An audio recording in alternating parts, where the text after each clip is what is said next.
Hello bachcho, let's read the question. A condition in which body's internal environment remains nearly constant is called.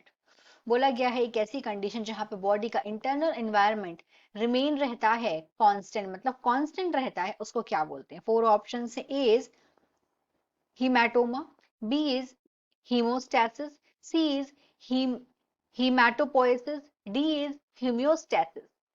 Question का पहले हम यहाँ पे देखेंगे की कंसेप्ट।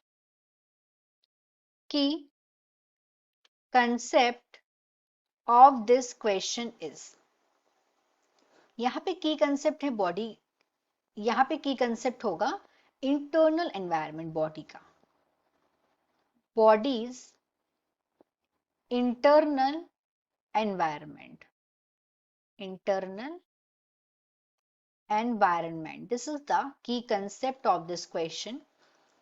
तो बॉडी का जो अगर इंटरनल एनवायरनमेंट कांस्टेंट है, मतलब बाहर जो भी हो रहा है लेकिन बॉडी का इंटरनल एनवायरनमेंट अगर कांस्टेंट होगा तो इसको क्या बोलते हैं? ये क्या कंडीशन है? तो इसको अगर हम एक एग्जाम्पल से समझें तो एक ऐसी एबिलिटी, किसी ऑर्गेनिज्म की एक ऐसी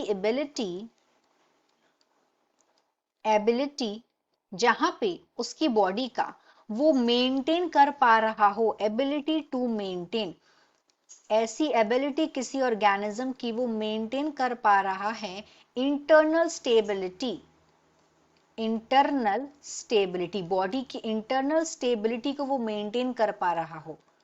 स्टेबिलिटी चाहे बाहर की कुछ भी कंडीशन हो, कुछ भी एनवायरनमेंट में चेंजेस आ जाए, लेकिन उसकी बॉडी के जो इंटरनल एनवायरनमेंट है वो कांस्टेंट हो, कुछ भी एनवायरमेंटल चेंजेस हो, यहाँ पे मेंटल चेंजेस, तो यहाँ पे इस चीज को बोलते हैं होम्योस्टेसिस।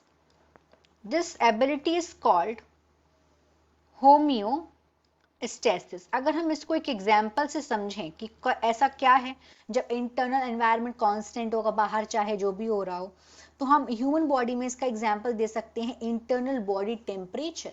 बॉडी का जो टेम्परेचर है वो कांस्टेंट रहता है, अब चाहे मनाली चले जाओ या तमिलनाडु चले जाओ, तो दिस इज कॉल्ड होम्योस्टेसिस, जब बॉडी का इंटरनल एनवायरनमेंट कांस्टेंट रहता है। So here option is D.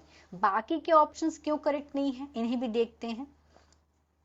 तो अगर हम चाहें ऑप्शन नंबर सी जो कि दिया है होम्योपोइसिस, पोइसिस, इसका मतलब क्या होता है? फॉर्मेशन ऑफ ब्लड या फिर ब्लड सेल्स लिविंग बॉडी में।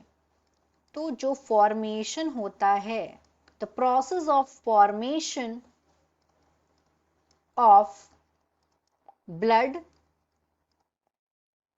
और ब्लड सेल्स, और ये लिविंग बॉडी में जब हो रहा हो तो इस प्रोसेस को बोलते हैं होम्योपोइसिस। पर ये इसका आंसर नहीं है, क्यों नहीं है हम समझ गए।